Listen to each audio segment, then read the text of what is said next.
आज का कथा श्री राम भगवान और मनु महाराज जी का है। कौशल प्रदेश का स्थापना की बारे में चर्चा होगा। कौशल प्रदेश जिसकी स्थापना वैवस्वत मनु ने की थी, पवित्र सरयू नदी के तट पर स्थित है। सुंदर एवं समृद्ध अयोध्या नगरी इस प्रदेश की राजधानी है।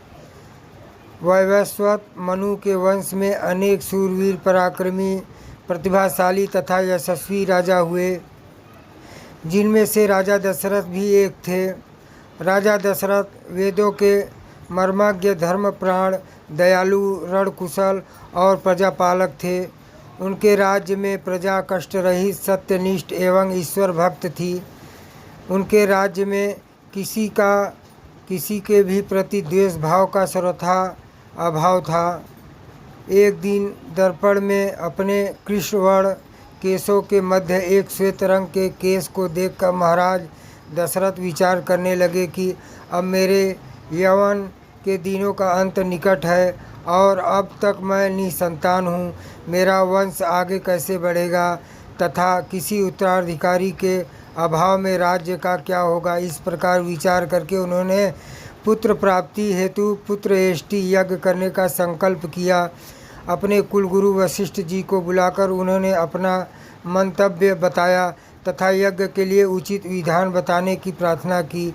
उनके विचारों को उचित तथा युक्ति अयुक्त जानकर गुरु वशिष्ठ जी बोले, हे राजन, पुत्र एष्टि यज्ञ करने से अवश्य ही आपकी मनोकामना पूर्ण होगी, ये मेरा विश्वास है। अतः आप शीघ्र अश्वमेघ यज्ञ करने तथा इसके लिए एक सुंदर श्याम कर्ण अश्व छोड़ने की व्यवस्था करें।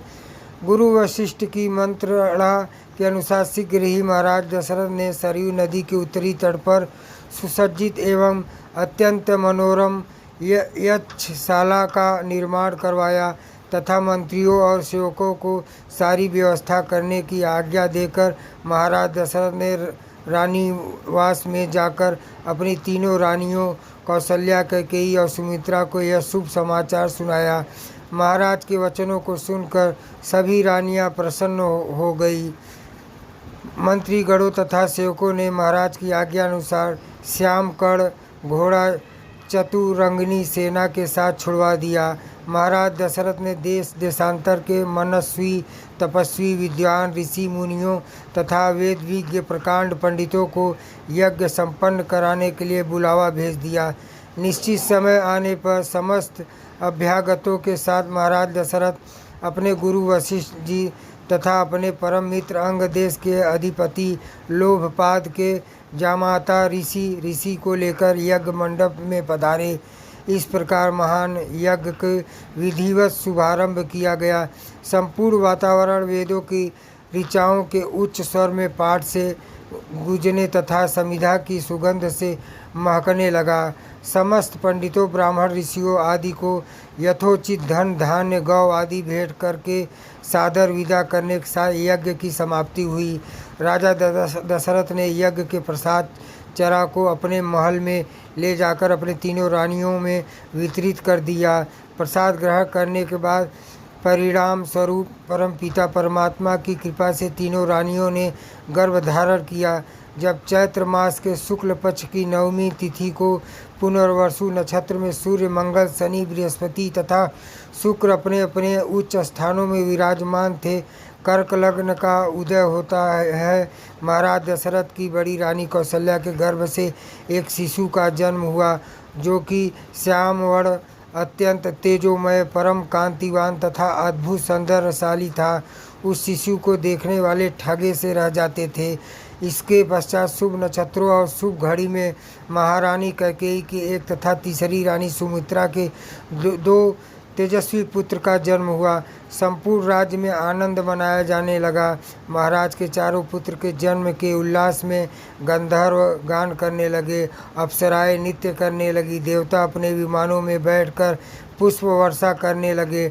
महाराजा ने उन्मुक्त हस्त से राजद्वार पर आए हुए भाट, चारण तथा आशीर्वाद देने वाले ब्राह्मणों और याचकों को दान दक्षिणा दी। पुरस्कार में प्रजाजनों को धन धान तथा दरबारियों को रत्न आभूषण तथा उपाधियां प्रदान किया गया। चारों पुत्रों का नामकरण संस्कार महर्षि वशिष्ठ के द्वारा करा गया तथा उनके नाम रामचंद्र, भरत, लक्ष्मण और शत्रुघ्न रखे गए। आयु बढ़ने के साथ ही साथ रामचंद्र गुरु में भी अपने भाइयों से आगे बढ़ने तथा प्रजा में अत्यंत लोकप्रिय होने लगे। उनमें अत्यंत विलक्षण प्रतिभा थी, जिससे परिणाम स्वरूप अल्पकाल में ही वे समस्त विषयों से पारंगत हो गए। उन्हें सभी प्रकार के अस्त्र शस्त्रों को चलाने तथा हाथी, घोड़े एवं सभी प्रकार के वाहनों की सवारी में उन्हें असाधारण निपुणता प्राप्त हो गई। वे निरंतर माता पिता और गुरुजनों की सेवा में लगे रहते थे। उनका अनुसरण से 3 भाई भी करते थे। गुरुजनों के प्रति जितनी श्रद्धा भक्ति इन चारों भाइयों में थी, उतना ही उनमें परस्पर प्रेम और सौहार्द भी था। महाराज दशरथ का हृदय अपने चारों पुत्रों को देखकर गर्व और आनंद से भर उठता था। अयोध्यापति महाराज दशरथ के दरबार में यथोचित आसन पर गुरु वशिष्ठ, मंत्रीगण और दरबारीगण बैठे थे। अयोध्यापति नरेश गुरु वशिष्ठ से कहा, हे गुरुदेव, जीवन तो क्षणभंगुर है और मैं वृद्धावस्था की ओर अग्रसर होते जा रहा हूँ। राम, भरत, लक्ष्मण और शत्रुघ्न चारों ही राजकुमार अब वयस्क भी हो चुके हैं। मेरी इच्छा है कि इस शरीर को त्यागने के पहले राजकुमारों का विवाह देख लूँ। अतः आपसे निवेदन है कि इन राजकुमारों के लिए योग्य कन्याओं की खोज करवाए। महाराज दशरथ की बात पूरी होते ही द्वारपाल ने ऋषि विश्वामित्र के आगमन की सूचना दी। स्वयं राजा दशरथ ने द्वार तक जाकर विश्वामित्र की अभ्यर्थना की और आदरपूर्वक उन्हें दरबार के अंदर ले आए तथा गुरु वशिष्ठ के पास ही आसन देकर उनका यथोचित सत्कार किया। कुशल क्षेम पूछने के पश्चात राजा दशरथ ने विनम्र वाणी से ऋषि विश्वामित्र से कहा, हे मुनि श्रेष्ठ, आपके दर्शन से मैं कृतार्थ हुआ तथा आपके चरणों की पवित्र धूलि से यह राज दरबार और संपूर्ण अयोध्यापुरी धन्य हो गई। अब कृपा करके आप अपने आने का प्रयोजन बताइए। किसी भी प्रकार की आपकी सेवा करके मैं स्वयं को अत्यंत भाग्यशाली समझूंगा। राजा के विनम्र पूर्ण वचनों को सुनकर मुनि विश्वामित्र बोले, हे राजन, आपने अपने कुल की मर्यादा के अनुरूप ही वचन कहे हैं। इक्ष्वाकु वंश के राजाओं की श्रद्धा भक्ति गौ ब्राह्मण और ऋषि मुनियों के प्रति सदैव ही रही है। मैं आपके पास एक विशेष प्रयोजन से आया हूँ। समझिए कि कुछ मांगने के लिए आया हूँ। यदि आप मुझे वांछित वस्तु देने का वचन दें तो मैं अपनी मांग आपके सामने प्रस्तुत करूँ। आपके वचन ने देने की दशा में मैं बिना कुछ मांगे ही वापस लौट जाऊँगा। महाराज दशरथ ने कहा, हे ब्रह्मर्षि, आप निसंकोच अपनी मांग रखें। संपूर्ण विश्व जानता है कि रघुकुल के राजाओं का वचन ही उनकी प्रतिज्ञा होती है। आप मांग तो मैं अपना शीश काट कर भी आपके चरणों में रख सकता हूँ। उनके इन वचनों से आश्वस्त ऋषि विश्वामित्र बोले, राजन, मैं अपने आश्रम में एक यज्ञ कर रहा हूँ। इस यज्ञ के पुरोहित के समय मारीच और सुबाहु नाम के 2 राक्षस आकर रक्त, मांस आदि अपवित्र वस्तुएं यज्ञ वेदी में फेंक देते हैं। इस प्रकार यज्ञ पूर्ण नहीं हो पाता। ऐसा वे अनेक बार कर चुके हैं। मैं उन्हें अपने तेज से श्राप देकर नष्ट भी नहीं कर सकता, क्योंकि यज्ञ करते समय क्रोध करना वर्जित है। मैं जानता हूँ कि आप मर्यादा का पालन करने वाले ऋषि मुनियों के हितैषी एवं प्रजावत्सल राजा हैं। मैं आपसे आपके ज्येष्ठ पुत्र राम को मांगने के लिए आया हूँ, ताकि वह मेरे साथ जाकर राक्षसों से मेरे यज्ञ की रक्षा कर सके और मेरा यज्ञानुष्ठान निर्विघ्न पूरा हो सके। मुझे पता है कि राम आसानी के साथ उन दोनों का संहार कर सकते हैं, अतः केवल 10 दिनों के लिए राम को मुझे दे दीजिए। कार्य पूर्ण होते ही मैं उन्हें सकुशल आपके पास वापस पहुंचा दूंगा।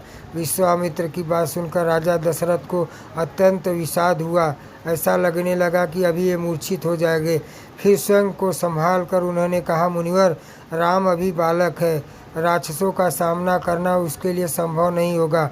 आपके यज्ञ की रक्षा करने के लिए मैं स्वयं ही जाने को तैयार हूँ। विश्वामित्र बोले, राजन, आप तनिक भी संदेह न करें। राम उनका सामना नहीं कर सकते। मैंने अपने योग बल से उनकी शक्तियाँ का अनुमान लगा लिया है। आप निशंक होकर राम को मेरे साथ भेज दीजिए। इस पर राजा दशरथ ने उत्तर दिया, हे मुनिश्रेष्ठ, राम ने अभी तक किसी राक्षस के माया प्रपंचों को नहीं देखा है और उसे इस प्रकार के युद्ध का अनुभव भी नहीं है। जब से उसने जन्म लिया है मैंने उसे अपनी आंखों के सामने से कभी ओझल भी होने नहीं दिया। उसने वियोग से मेरे प्राण निकल जावेंगे। आपसे विनय है कि कृपा करके मुझे ससैन्य चलने की आज्ञा दें। पुत्र मोह से ग्रसित होकर राजा दशरथ को अपनी प्रतिज्ञा से विचलित होते देख ऋषि विश्वामित्र आवेश में आ गए।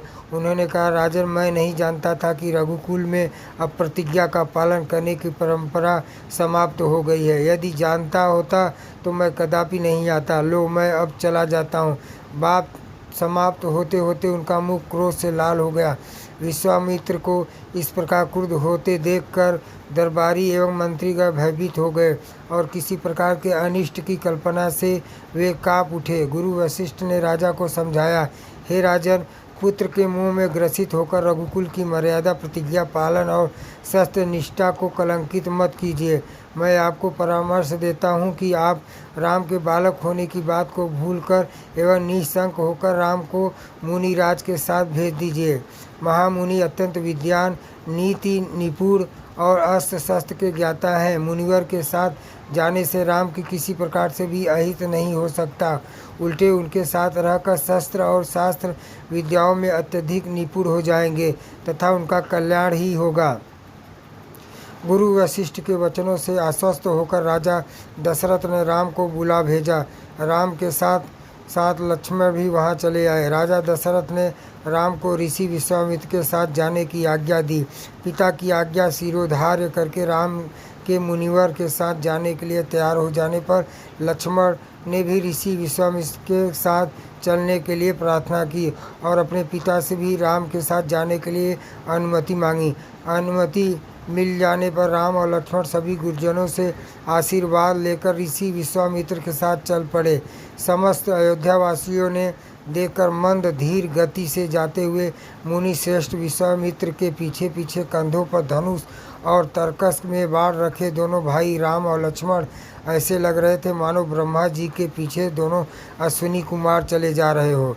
अद्भुत कांति से युक्त दोनों भाई की त्वचा से बने दस्ताने पहने हुए थे। हाथों में धनुष और कटी में तीस धार वाली कृपाणें शोभायमान हो रही थी।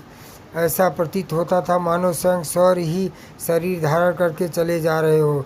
लता विटपों के मध्य से होते हुए 6 कोस लंबा मार्ग पार करके पवित्र सरयू नदी के तट पर पहुँचे। मुनि विश्वामित्र ने इसने युक्त मधुर वाणी में कहा, हे वत्स, अब तुम लोग सरयू के पवित्र जल से आचमन स्नानादि करके अपनी थकान दूर कर लो, फिर मैं तुम्हें प्रशिक्षण दूंगा।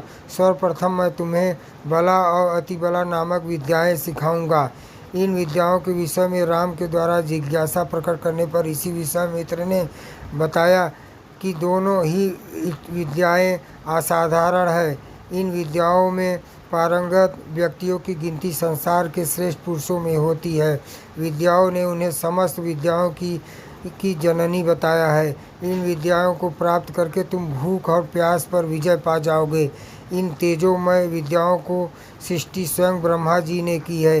इन विद्याओं को पाने का अधिकार समझकर मैं तुम्हें इन्हें प्रदान कर रहा हूँ। राम और लक्ष्मण के स्नानादि से निवृत्त होने के पश्चात विश्वामित्र जी ने उन्हें इन विद्याओं की दीक्षा दी। इन विद्याओं के प्राप्त हो जाने पर उनके मुखमंडल पर अद्भुत कांति आ गई। तीनों ने सरयू तट पर ही विश्राम किया। गुरु की सेवा करने के पश्चात दोनों भाई तृण शैयाओं पर सो गए। ये कहानी था। बोलिए श्री रामचंद्र भगवान की जय। गुरु विश्वामित्र भगवान की जय।